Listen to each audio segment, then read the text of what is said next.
Just because I have a good idea doesn't mean it's your idea. And just because you have a good idea doesn't mean it's my idea. And just because we both have good ideas, they may not be the same idea.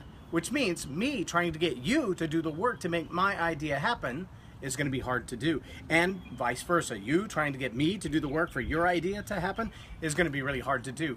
But it happens all the time. Leaders in families, leaders in churches, leaders in schools, leaders in governments, leaders in businesses have a new idea. And they'll take their idea like a little package and they'll hand it off as a delegated idea and say, here, make this happen.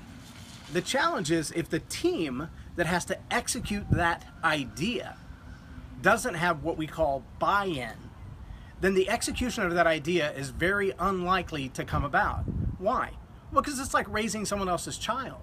When I have a vision for a new plan, for a new business, for a new product set, for a new notion that needs to carry forward, maybe it's just an ideological concept.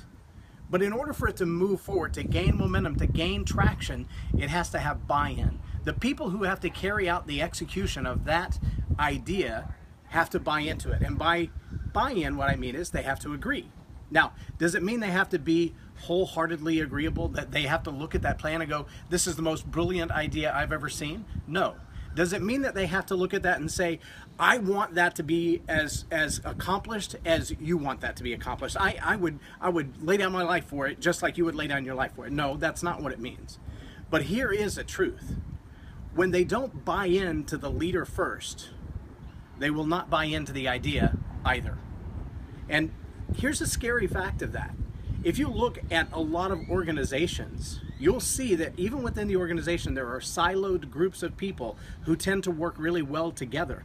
But each of those little groups, one department, maybe marketing or sales or product development, while they should be working on the vision of the entire company, they often tend to work on their own little projects, their own little ideas. What causes that is when each department head has his own individual vision. He has his own idea for what needs to happen. He believes that what he's doing is the best idea, and he hasn't bought into the vision of the overall company or the overall leader. We see it in school districts, we see it in families, we see teenagers who don't buy into what mom and dad see as the organizational structure of the family, and so you get rebellion. You get teenagers who say, well, I don't want to clean up my room, so I'm just not going to. Well, the buy-in there is a matter of, do I believe that what my parents have in mind for me is the best thing for me? If I do, then I do everything I can to contribute to that success. I know that they're working hard to put money in the bank, to pay the bills, to keep me in a nice home, to put me through school, to make sure I have clothes on my back and food to eat. But when I'm not bought into that notion, then I tend to do things that are very selfish, and I tend to do things that are very self-focused.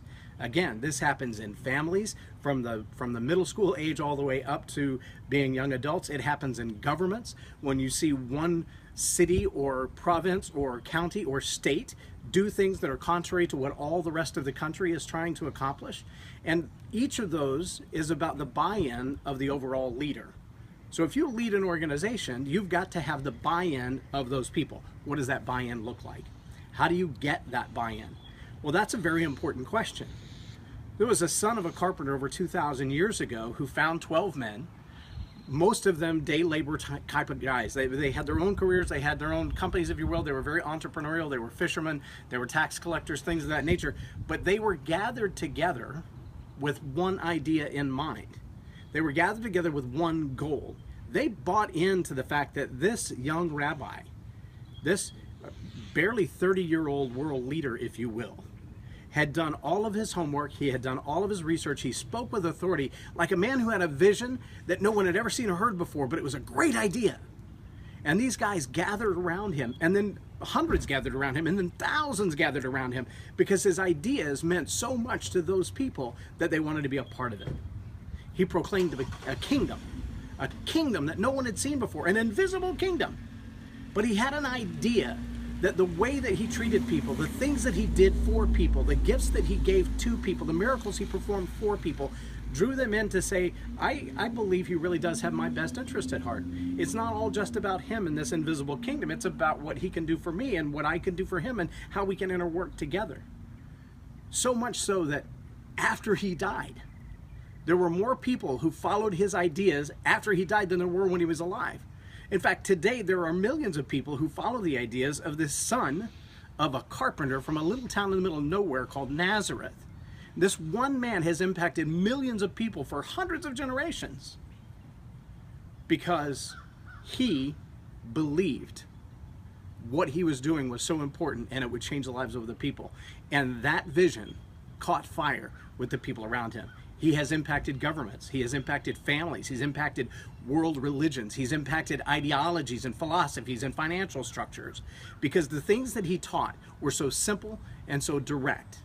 And anyone could get buy-in with it because when they saw his plan worked out, they saw how his plan impacted them. If you're a leader, ask yourself the same question that every salesperson asks every day. Change shoes with the person you're trying to sell your idea to, sell your vision to, sell the execution to, and ask the question, what's in it for me? If I were sitting on the other side of the table buying into this idea, what would my benefit be? How would I feel after it's been accomplished? If the ideas that you're presenting only benefit you and not the people you're presenting them to, the people you're presenting them to will not invest in those ideas. They're not willing to make the sacrifices. They're not going to do a 40-hour work week for you if it's only putting money in your pocket. Try that sometime. Take your 40-hour week employees and don't pay them for a couple of weeks and see if they keep showing up. The answer is no. It's because they feel incentivized to do what you're doing. Whether they buy into your vision or not, you are giving to them, they're getting in return, and that's quid pro quo. What I'm talking about with buy-in is that level where they're so committed to the end game, with the benefit coming to them, whether it's financial or otherwise, is so intense that their passions are inflamed to do what needs to be done.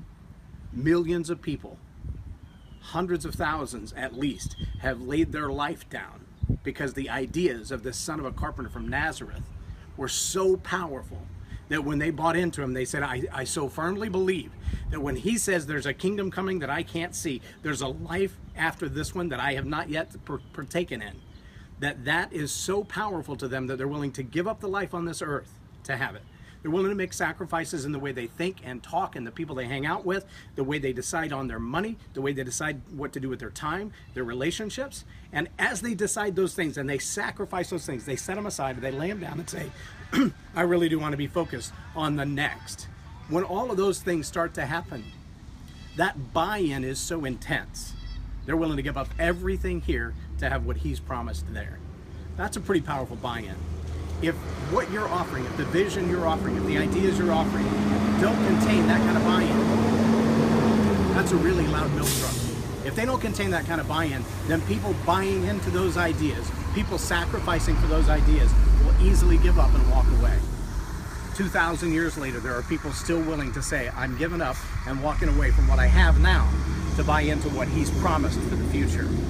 If your vision for your leadership team, for your government, for your business, for your family, if your idea is strong enough, if your passion is great enough, if your sacrifice is obvious enough that you're willing to pay the price for it, then you as a leader will create buy-in, not because of the idea, but because they believe in you. I'm J Loren Norris with Tell It Like It Is TV. Y'all have a blessed day.